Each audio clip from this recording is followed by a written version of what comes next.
Amigas y amigos, les saluda Francisco de Armendral, un agrado dar mi saludo y muchas gracias como siempre por seguir estas cápsulas que estoy elaborando con el fin que académicas y académicos de nuestro país puedan aportar desde sus visiones sobre la contingencia o la historia.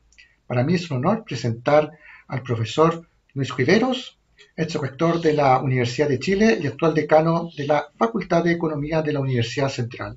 Profesor Luis Riveros, ¿cómo está?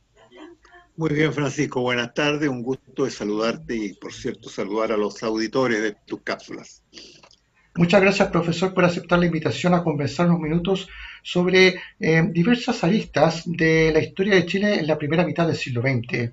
Se han desarrollado muchos trabajos al respecto, hay diversos papers que abordan la materia, pero aún así existe un desconocimiento sobre la materia en sí, y que tal vez podría asimilar esta época con lo que estamos viviendo en el presente, ¿verdad? Pero partamos del principio. ¿Cuál era la situación política de Chile en la primera mitad del siglo XX, en los primeros años? Bueno, en los primeros años del siglo XX, yo creo que se podría afirmar que había una gran inestabilidad política, un gran inconformismo social, una falta de respuesta del Estado y de la clase política, no se hablaba así en ese entonces, ¿no es cierto?, a estos retos y requerimientos. La mejor manera de mirar qué pasaba es repasar la carta de don Enrique Maquíver, ¿no es cierto?, que fue un discurso que él hizo, digamos, en el Ateneo de Santiago, que lleva por título Los chilenos no somos felices. Y él decía, nos ha ido bien, es un país que ha progresado, pero sin embargo los chilenos no somos felices. Y él atribuía esto a una crisis moral, y esa crisis moral tenía que ver con la política y la forma en cómo el Estado respondía a esas necesidades, ¿no es cierto?, que se manifestaban en la calle, ¿no? Entonces, ese era un ambiente que se fue, yo diría, profundizando después con la creación de la FECH, que es un hito importante, ¿no es cierto?, justamente por esta intranquilidad política, y que además dio origen, ¿no es cierto?, al nacimiento de una corriente anarquista muy importante. Mire qué parecido. ¿Por qué? Por el inconformismo de los jóvenes, digamos, con esta política tradicional, con esta manera, ¿no es cierto?, en que los sucesivos gobiernos dejaban estar las cosas. Entonces yo diría que esos primeros 20, 30 años del siglo XX son tan parecidos a los nuestros en este contexto, ¿no es cierto?, del inconformismo político y la inestabilidad social. Profesor, estamos en el periodo del parlamentarismo. El parlamentarismo tiene su origen tras la guerra civil de 1891, la caída del gobierno de Balmaceda, etcétera. ¿Qué sucede a principios de la década del 20 en Chile? Llega Arturo Alessandri al gobierno, ¿verdad? Así es. Y Arturo Alessandri llega con un discurso, yo diría, innovador. Él empieza a hablar, ¿no es cierto?, de las conquistas sociales. Él comienza a hablarle a esta gente, ¿no es cierto?, que él decía, esta chusma inconsciente, a la que había que darle oportunidades, ¿no es cierto?, había que ampliar, estaba creciendo, digamos, el país en ese sentido. Era un país todavía muy desmembrado políticamente y geográficamente, y él lleva, digamos, esta mirada integradora, esta mirada con un liderazgo distinto. Don Arturo no tiene nada que ver con ninguno de los presidentes anteriores. A lo mejor se compara un poco con Balmaceda, ¿no es cierto? Pero en realidad él tiene esa fuerza, ese mensaje, que le creaba también muchos enemigos, ¿no? Pero fue, por cierto, digamos, un presidente que convenció e impulsó cosas importantes. Ahora, se dieron cosas que facilitaron su desempeño. La promulgación de la ley de educación primaria obligatoria fue todo un hito y también un símbolo de este salto que necesitaban dar las clases más asalariadas para poder efectivamente incorporarse a la vida de la República. Y eso lo encabezó don Arturo. Profesor, ¿y qué dificultades tuvo don Arturo Alessandri durante su administración? Porque obviamente tuvo muchas dificultades atendiendo que está en un régimen parlamentario. Desde luego que las tuvo, digamos, sin embargo, era un hombre de gran habilidad. Él no chocó contra el muro del Congreso, no chocó contra el muro del Congreso. Y lo que es más, él se propuso cambiar la Constitución, importantísimo. La Constitución de 1833 había sido, por así decirlo, ¿no es cierto?, una piedra en el zapato para la República durante casi un siglo. Y todos hablaban de que esa constitución no les gustaba, que había que cambiarla, que había que tener esto y lo otro, pero en realidad, como sucede en estos casos, nadie tenía una fórmula, una propuesta concreta, ¿no es cierto?, de qué cosa y cómo cambiarla. Don Arturo encabezó esta tarea y lo hizo de manera muy hábil. Él creó una comisión constituyente, pero que en realidad la manejó él, ¿no? Y él creó dos salas, una sala que veía los temas de fondo y otra que veía los temas de forma, digamos, y de cómo esto se iba a poner en práctica. Pero exitosamente él puso además al ejército tras sus espaldas, consiguió el respaldo, ¿no es cierto?, de los militares. Él tenía el respaldo, por cierto, de la Alianza Liberal, que era muy importante, y por lo tanto eso aminoró este choque que se habría producido con el Congreso Nacional. Ahora, todos dicen, Dios, que Alessandri inventó esa constitución, pero yo creo de que esa constitución no era tan mala, ¿no? De hecho, hasta septiembre del año 73 era la constitución política de la República de Chile. Yo estoy seguro que si no hubiese habido año 73, ¿no es cierto?, el golpe militar, la constitución habría seguido adelante, digamos, con mucha propiedad, ¿no es cierto? Era una constitución bastante balanceada, que en realidad yo no la calificaría de presidencialista ni tampoco de parlamentarista. Era una constitución de balances, ¿no es cierto?, adecuado, de interacción entre el Poder Ejecutivo y el Poder Legislativo. Creo que perdimos eso un poquito de vista con la Constitución del año 80 y las posteriores reformas, pero a mí me parece que él lo hizo con mucha propiedad, ¿no es cierto? Ahora, él tuvo muchos enemigos, por supuesto, ¿no es cierto? Y varios de esos enemigos posteriormente se hicieron del poder, como el mismo Carlos Ibáñez, ¿no es cierto? Que fue en realidad Sí, una dictadura inmediatamente después de la salida de don Arturo. sí, Pero no profesor, hay nos que podría olvidar contar, que, disculpe, si nos podría contar un poco qué pasa entre los años 1924 a 25, porque esos años son justamente claves en lo que sucedería después en Chile. exacto, porque en esos años, digamos, don Arturo tenía estas dotes políticas que ya se perdieron, de habilidad y de saber jugar con las presiones, ¿no es cierto? Y las exposiciones en un país que no tenía, obviamente, los mismos capacidad de comunicación que hay hoy día. Hoy día es mucho más fácil hacer estas cosas, ¿no es cierto? Don Arturo lo tenía que hacer, obviamente, con mucha discreción, pero también con mucho, teniendo en cuenta los rezagos enormes que habían entre que se hacían las cosas y se comunicaban, ¿no? Él se autoexilió, esa es la verdad, como una manera de presionar para que posteriormente, como ocurrió, fuera llamado de vuelta, ¿no? Porque era impresentable de que este presidente, que había encabezado una serie de cambios importantes, constitución incluida, que empujó por otros cambios importantes como el Código del Trabajo, ¿no es cierto? Era un presidente que estaba en el exilio.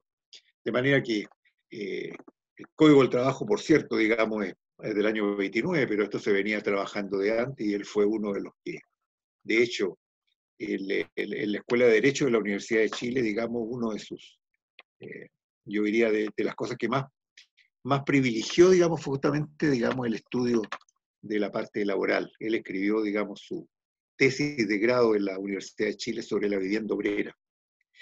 Y aquí entran otros actores en juego, uno de ellos que es Sí, muy importante, don Pedro Aguirre Cerda, que fue ministro en este gobierno primero de don Arturo Alessandri el año 20, ¿no? claro. Y don Pedro era, por cierto, una figura, digamos, muy potente y que representaba muy bien esa clase media que aspiraba, ¿no es cierto?, don Arturo, digamos, a poner en el escenario, ¿no es cierto?, con cierto protagonismo. Profesor, llega el año 1929, que es un año clave no solamente, o sea, de hecho a nivel mundial, la crisis del año 29, la crisis económica que se inicia en Estados Unidos y tiene una repercusión a nivel mundial. De hecho, Chile, si no me equivoco, es uno de los países que se verá más afectado justamente por esta crisis económica. ¿Nos podría explicar un poco, en pocas palabras, sobre este quiebre, si se puede decir, que hay entre un antes y un después en la historia nacional? Claro que sí, efectivamente Chile fue uno de los países más golpeados por esta crisis. Se estima, digamos, de que el producto del país cayó en un tercio aproximadamente, ¿no? Eh, y fue una crisis que cuando uno mira la curva de caída del producto y recuperación del producto, en realidad el producto chileno se recupera como 8 años más tarde, después del pic de la crisis, ¿no? Una crisis que es fundamentalmente financiera y una crisis que se deriva de un fenómeno de expectativas. Esto que nos pasó a nosotros el año 80.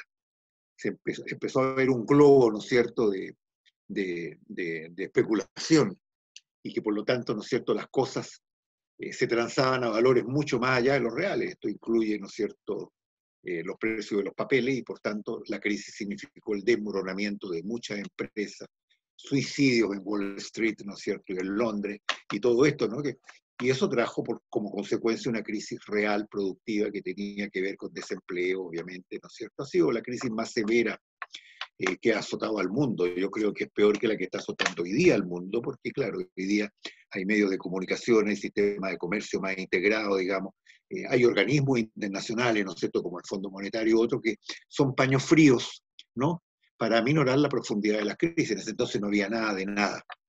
Y por cierto que esa crisis tiene un efecto muy importante, digamos, y muy destructivo en la economía chilena, sin ninguna duda, ¿no? Profesor, en Y ese momento, sí, disculpe, en ese momento estaba gobernando Carlos Ibáñez del Campo y una de las prioridades de Carlos Ibáñez del Campo, desde lo que uno lee, por supuesto, esto no puede ser hasta una opinión, era fortalecer el Estado. De hecho, él creó la Contraloría General de la República, su idea era como que el Estado, esto es una opinión, por supuesto, quizás moviera la economía del país, pero es como un castillo naipes, ¿cierto? Se está levantando un castillo y de pronto cae cuando nos llega la repercusión de la crisis económica, ¿cierto? sí, claro, el país estaba construyendo su institucionalidad. No hay que olvidar que también de estos años es, ¿no es cierto?, el Banco Central de Chile, ¿no?, la Contraloría General. O sea, darle institucionalidad al país, claro, pero le pega esto, ¿no es cierto?, que en definitiva, ¿no es cierto?, fue muy destructor. Afortunadamente eso no echó abajo las instituciones, ¿no es cierto?, que estaban naciendo para darle más forma al Estado chileno, en definitiva, ¿no es cierto? Nosotros todavía, el año 20, teníamos un Estado, digamos, muy siglo XIX, era un Estado muy primitivo, ¿ah?, desde el punto de vista de sus instrumentos, ¿no? Eh, pero así todo, digamos, la crisis le pegó muy fuerte porque Chile no tenía una tradición de política económica. Y entonces, una de las primeras reacciones frente a la crisis, ¿no es cierto?, fue, en primer lugar, ¿no es cierto?, emitir para poder, ¿no es cierto?, solventar, digamos, algunos de los vacíos financieros que estaban quedando. Eh, Eso fue un problema. Y un segundo problema es que el país desconoció esta realidad internacional, es que el precio del dólar tenía que ajustarse. O sea, había, digamos, una revaluación gigantesca del dólar y el país increíblemente devaluó después de que lo hizo Inglaterra con la libra esterlina. Entonces significó que teníamos un mal diagnóstico y no teníamos una buena, yo diría, un buen instrumental para que las empresas pudieran adaptarse, digamos, a un mundo que estaba cambiando no solo por expectativas, sino por realidades. Entonces, de eso se aprendió. Yo creo que una de las lecciones importantes la aprendió y la introdujo don Pedro Aguirre Cerda, fue la de crear profesionales que estuvieran dedicados pensando estos problemas. Ahí se creó la Sí, carrera de Ingeniería Comercial en la sí, Universidad de Chile. sí, profesor, justamente la idea es como conversar un poco porque, bueno, después viene la segunda administración de don Arturo Alessandri en 1932 al 38 y después viene el inicio de los gobiernos radicales y lo encabeza justamente don Pedro Aguirre Cerda. ¿Cómo considera la transición entre la segunda administración de Alessandri y el inicio de la administración de don Pedro Aguirre Cerda?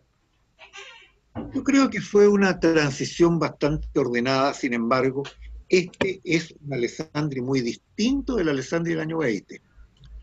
Es un Alessandri más conservador, es un Alessandri, digamos, que había perdido esa fuerza de liderazgo. Claro, ya era un Alessandri más viejo también, pero sin embargo, ¿no es cierto?, hay una transición, yo diría, relativamente ordenada, porque esta transición ocurre bajo la fuerte presión de la crisis financiera que está afectando a Chile y al mundo, ¿no?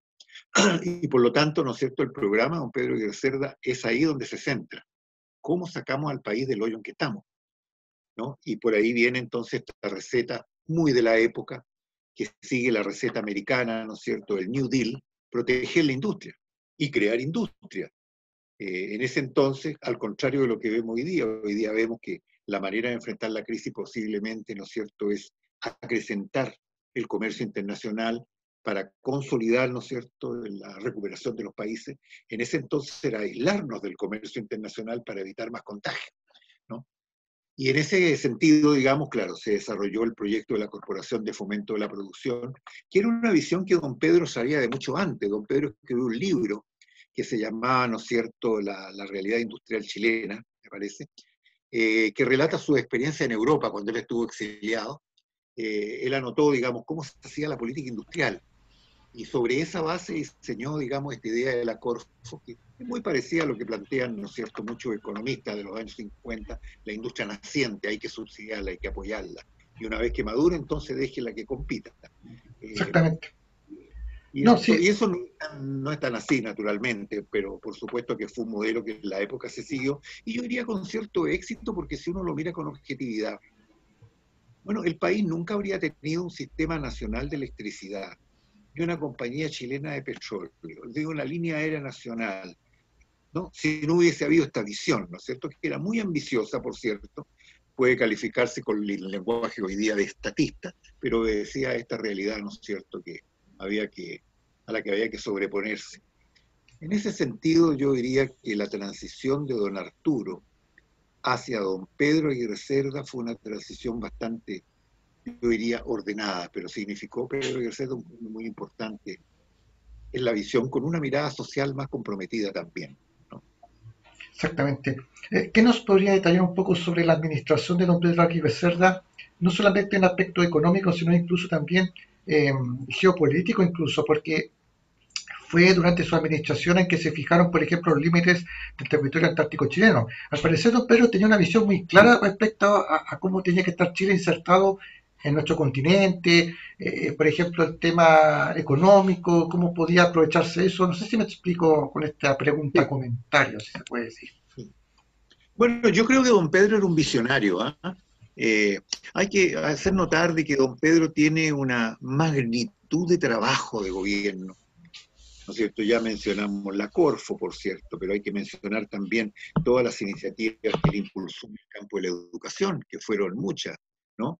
Eh, no solo siendo presidente, sino también de antes. Y es notable que él fue presidente solamente 4 años, digamos, y murió, como todos sabemos, en el ejercicio del poder, pero logró impulsar cosas bien importantes y además posicionar una cosa que todavía está en la memoria nacional: gobernar es educar, que en realidad no es una frase de él, sino de don Valentín Letelier. Se lo escuchó a Valentín Letelier cuando Valentín Letelier era el rector de la Universidad de Chile, ¿no? En un discurso en el Salón de Honor, ¿no es cierto? Don Disculpe, Valentín profesor, es muy Letelier. bueno lo que está diciendo, aclarando un poco estos detalles. Sí, sí, sí, está. Importante, ¿no? Y él lo reconocía así, digamos, él hizo en ese sentido un buen copy-paste, ¿no es cierto?, de un lema muy poderoso, muy importante. Y él se comprometió sobre todo con la educación técnica y sobre todo con la idea también de expandir la educación primaria, ¿no es cierto?, en las zonas rurales, digamos, porque esto de la obligación primaria obligatoria, que era algo que venía del año 20, era todavía bien declaratorio, ¿no es cierto?, pero no era muy práctico en el sentido, ¿no es cierto?, de la cobertura escolar. No, él se jugó significativamente por eso. Profesor, para ir cerrando esta conversación, en un análisis general, ¿cómo considera la primera mitad del siglo XX en Chile? ¿Y qué similitud puede arrojar eso a lo que estamos viviendo en el presente? Yo creo que la similitud está en el lado del inconformismo social. Hay esta sensación de que los otros tienen más y nosotros tenemos menos, y que por lo tanto, ¿no es cierto?, hay, yo diría, algo por hacer, ¿ah?, en el terreno redistributivo. Eso se viene advirtiendo desde hace mucho tiempo porque las brechas son muy grandes, probablemente no tan grandes o no más grandes que la que había, ¿no es cierto?, a comienzo de los años 20, pero está ese sentimiento que hoy día, sin embargo, con los medios de comunicación, ¿no es cierto?, con las redes sociales y todo esto, obviamente que se evidencia mucho más y se puede también, ¿no es cierto?, magnificar mucho más, ¿no es cierto?, esta diferencia pobre-rico que ha existido siempre en Chile, digamos, que por cierto ha ido, yo diría, disminuyendo esa brecha, pero naturalmente no a la velocidad con la que alcanzan las expectativas. Pero ¿dónde encuentro yo la gran diferencia? Que en ese entonces, los primeros años del siglo XX, existía una clase política de jerarquía, que tenía esa capacidad de mirar al país, ¿no es cierto?, con objetividad y no inmiscuirse en la lucha de la descalificación, ¿no es cierto?, del idealismo ideológico, ¿no? Tenían una mirada, y en esto yo incluyo, digamos, a todos, ¿no? Porque evidentemente los grandes líderes comunistas de esa época, Recabarren, para decirlo así, eran tipos que tenían una mirada significativa sobre el país y tenían un proyecto importante, ¿no es cierto? Y desde luego los liberales, conservadores, radicales, etcétera, ¿no es cierto?, que tenían esta mirada ascendente, ¿no?, que hoy día la hemos perdido. Entonces, hoy día no tenemos, yo en ese sentido soy muy categórico. Yo creo que la clase política no da el ancho, ¿no? Las discusiones son bastante mediocres, ¿no es cierto? Y los proyectos país no existen, existen las cuestiones puntuales y mientras más rápido mejor. Entonces creo que ahí hay una gran diferencia. Antes prevalecía esta mirada de largo plazo, porque cuando don Pedro Aguirre Cerda impulsa este programa de la Corfo, no estaba pensando en la votación del próximo mes ni del próximo año, él estaba pensando en los próximos 10, 20 años del país. Es lo mismo cuando don Eduardo Frei Montalva realiza esta reforma educacional el año 67-68. No era una cosita así para administrar mejor los colegios, no, era una reforma profunda que tenía que ver con los próximos 15 años, ¿no? Esas son las grandes miradas de estadista que hoy día hemos perdido. Entonces yo creo que la gran diferencia está en eso, y la gran similitud, por cierto, que está en los problemas vigentes, ¿no? Que tienen que ver con nuestro rechazo social, eso, pongámoslo bien en claro, con este retraso que tiene mucho que ver con lo que no estamos haciendo, en mi opinión, no estamos haciendo el esfuerzo que se hizo en los primeros 20 años, ¿no es cierto?, de dar más educación y mejor educación. Hoy día no estamos preocupados de eso, estamos preocupados de cubrir vacantes, estamos preocupados de que se equilibren las finanzas, pero no estamos preocupados de formar el ciudadano que queremos para los próximos 20 años. Yo Así creo es. que eso es lo que está pasando la cuenta. Políticas a largo plazo, política de Estado, Así, mejor dicho. Eso es lo que así falta. es. Profesor Luis Riveros, quiero dar las gracias por estos minutos de conversación. Es un tema complejo, es un tema que, como dije al principio, se han escrito investigaciones, se han escrito textos.